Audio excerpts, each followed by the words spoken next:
Stuart Perry, first shot back after the mid-session interval. It's always handy on the break-off if you can get that red to drift past the black into that dead zone. It just stops your opponent playing the dump shot and leaving the cue ball in that area. Stuart very interested in those two reds above the black. Are they a plant to this left corner? And play the cue ball into that red that's loose. Almost like he's trying to pop that red, and the cue ball could career into those two reds that are a plant. Hold on to your hats for this one.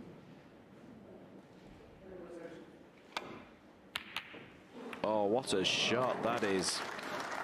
He's super unlucky not to be on the black, you'd have to say. Just to have the vision to play that shot. So creative. Yeah, wonderful shot. He's very unlucky, actually, where the cue ball's finished. Knocked the black safe. Can't play on a ball colour because of that red down near the ball cushion. Wonderful shot, though.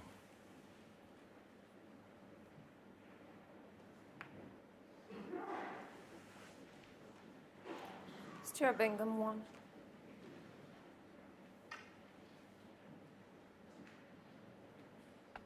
Could be playing a few little tit for tat shots here.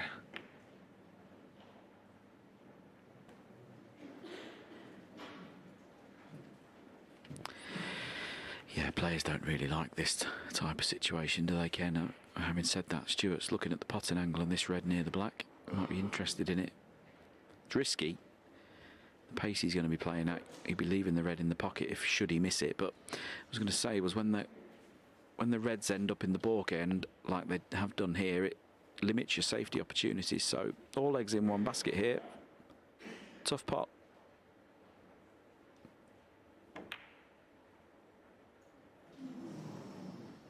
Yeah, and that's what I was saying. At the pace he had to play it at to be on a colour. If he missed it, he was always going to leave that red.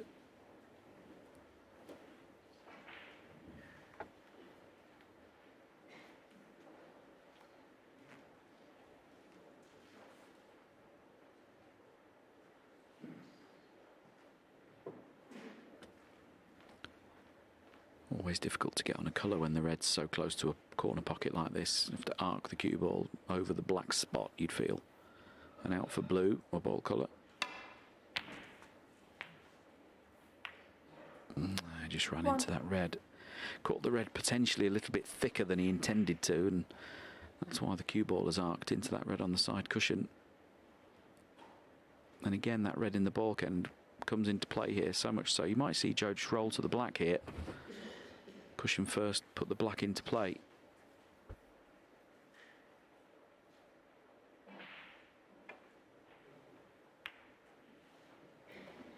Drop Perry 1. Yeah, be frustrated to have only scored 1 point from that opportunity. Chances like that are going to be hard to come by from someone of Stuart Bingham's class, so you need to take the most of them when they come along.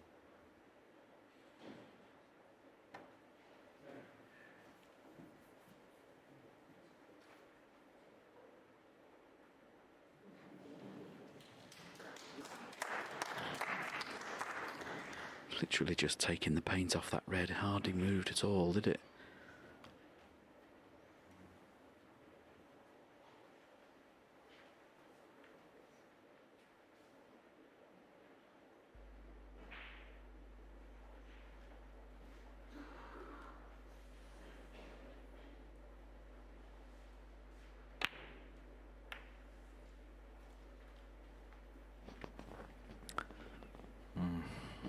There's the putt success, 92 for Joe Perry, 86% for Stuart Bingham. Safety success, oh, Bingham 83 here, 77% for Joe Perry. Oh, that's an interesting one. Stuart Bingham, the long putt success only down to 50%. Joe Perry 67. I think all of Joe Perry's stats have been quite good in this tournament so far.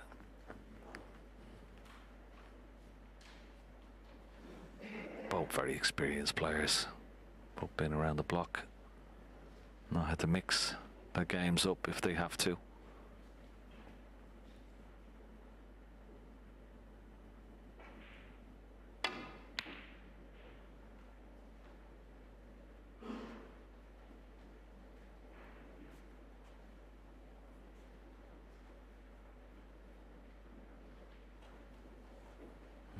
whoever does come out on top tonight, it's going to be hard fought. There's no doubt about that. No much quarter given between the two players. I'd like to try and put the cue ball somewhere down behind the green this time.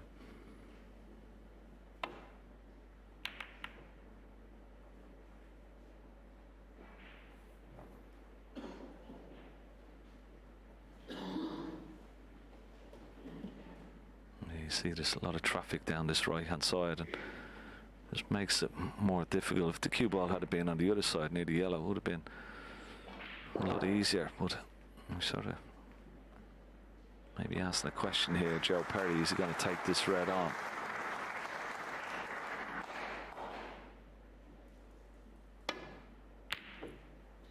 Long way away. Long way away. Now, has he got away with it? I don't think so. Yeah, and of course, Joe missed the red by so far. He didn't get the presumed trajectory on the cue ball between those obstacles and back to the baulk end, ran into the second red. Had he have got nearer the pot, he would have got the cue ball through the gap and back up to the top end of the table. But again, that could have been worse. This is a missable red to the right middle.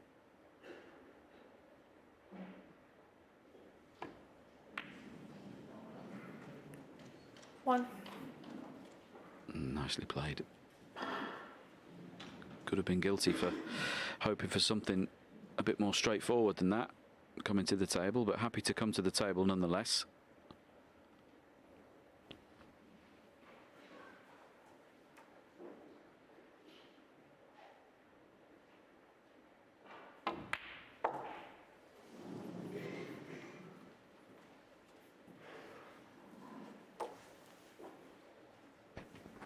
Nice shot that. Straight away. And wants to get the black back on its spot.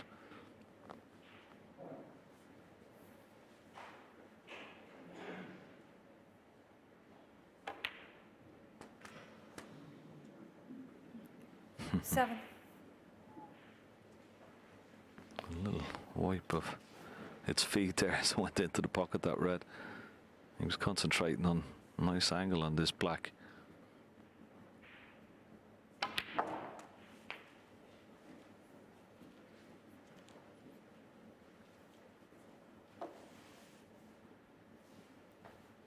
He's played that nicely. You could play it on two reds there. This red down the right hand side. The red that's at the bottom of the pack is perfect to try and get on maybe after his next black. 50. And maybe to open up some more reds if he wishes. It's in a nice position there.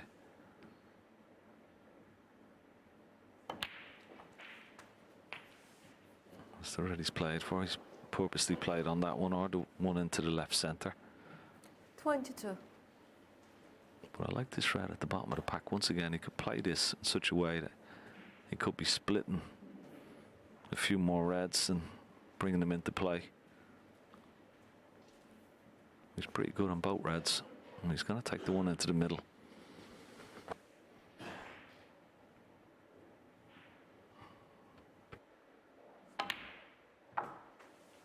$23.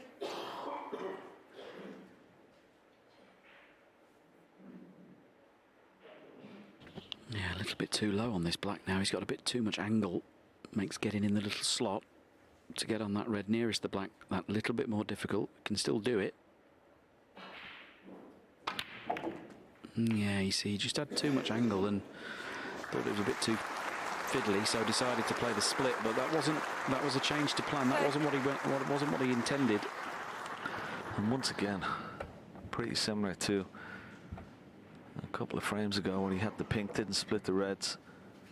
That red at the bottom of the pack, he was perfect on it. Instead of taking the red into the left centre, he should have taken the one and been a bit more aggressive. He's been a little bit sort of too safety conscious, I feel, in his break building so far this evening, Stuart Bingham. He's not being his usual aggressive self, and he's come unstuck once again. I don't know, is that a fair assessment, would you say, Sean? Yeah, well, I think I understand why he didn't play the red. just because precision wasn't guaranteed. You know, he was taking a bit of a risk that he perhaps felt was unnecessary, but, you know, as it's turned out to Stuart be, you Bingham, know, 30. it's easy with hindsight, isn't it? It didn't work. And I think, you know, I'm not sure there's a right or wrong way to break build. It's been much talked about that the best break builder of them all, Ronnie O'Sullivan, has changed his style. He used to be a first chance, he'd split the reds, and now he's a bit more surgical. You know, he takes what's there and the pack open up, you know, more naturally. I just feel he was probably taking one red and one colour and was still going to play the same shot, but only just with an extra red and colour and points on the board. He would have had to split them up eventually. But twice he's done that already tonight. Normally he's such an aggressive player when he gets in amongst the reds. Tries to open them up very quickly. It's amazing though, isn't it? Because we're saying he's not necessarily his, you know, aggressive break building best. He's had 30 in this frame, a 78 and 103 already tonight, and we're saying he's not scoring well. You know, it's a funny one, isn't it? They're the standards he set.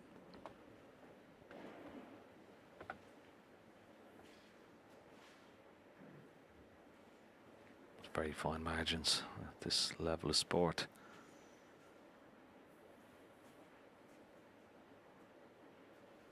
Average shot time tonight it was 26 seconds. Tournament stat is only 19. This is a nicely picked out red. Lovely shot. One. Clever shot. Look for the cue ball. He was only leaving the red he took on. He wasn't leaving much else. He's going to need a nice shot on this brown. And try and use the blue to hold the cue ball. Oh, well. Stuart Bingham, 1. Didn't expect him to miss that. Yeah, I saw Stuart there. You can see he's unhappy. Somebody he's had a look there. Someone just moved on his eye line. It's enough to distract you when you're a player out there. So difficult to retain your focus when there's movement in your eye line. And now that 30-point lead that he's got with those 7 reds left in the table could evaporate very quickly indeed.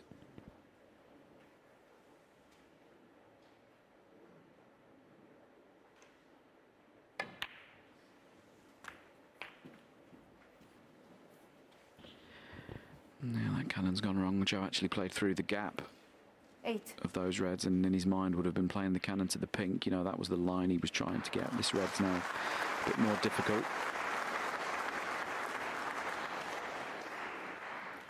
9.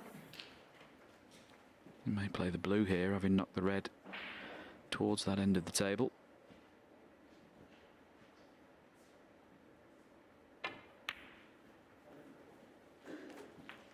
But yeah, just back to Stuart's last shot. The crowd here, been a great crowd all week, and they're growing 40. with every match that passes. But it's just once you're on that final backswing, if there's any movement at all in your eye line, it can be incredibly 50. off-putting.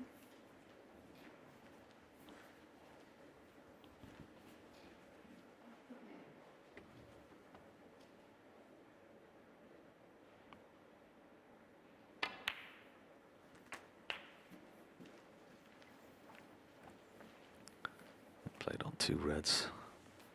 There, 22. stream right of the 4 is potable.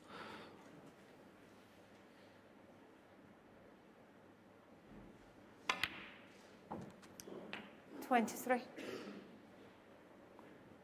I'll try and split the 3 reds here with the blue. I think he'll play on the loose one. Doesn't have a great angle to go into the 3 reds. We're looking for a nice angle off this black. 28.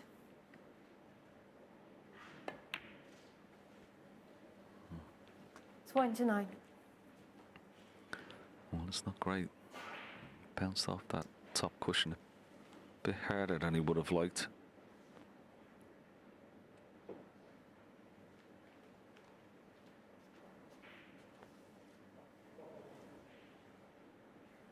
I think the extreme right of the 3 reds, he may have a look at that up into the green pocket.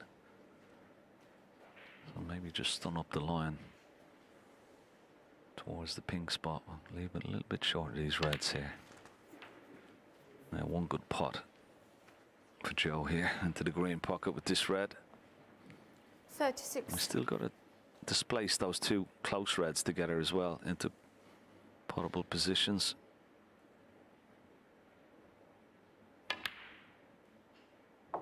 Oh, good shot. 37. Well, if he pots the pink, it may be the extreme left of those two will pot into this left corner pocket. The pink won't go on its own spot. It'll go on the brown spot. So this could be okay.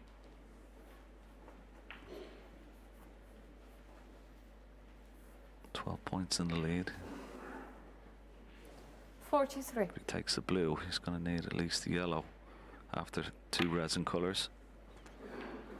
44.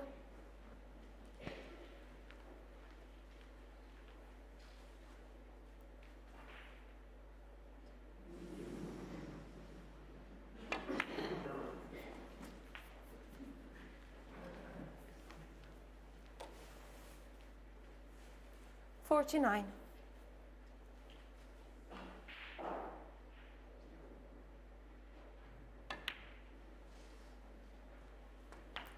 50. Well, that cue ball's just gone a ball's width too far up the table. He's the wrong side of the blue, so it's either pot the blue and yellow from distance or a more difficult shot on the green. But that gets him closer to the yellow. Just having a look at dropping the blue in and leaving the yellow at stretch in length. Shouldn't be a problem. He pots this blue, he's going to be 24 points ahead, so he'll only need the yellow to leave Stuart needing snookers in this frame.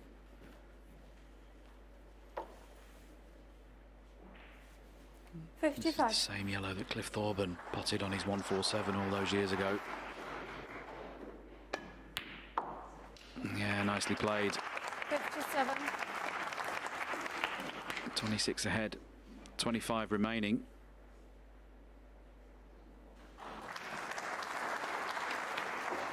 And the green 60. going in as well. Pretty much ends this frame.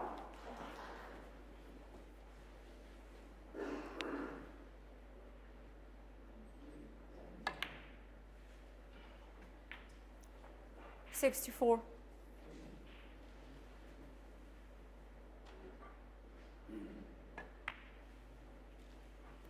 69.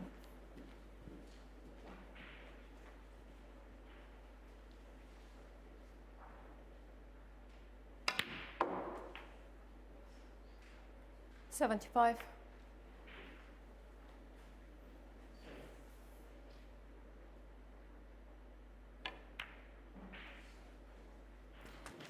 'So Joe had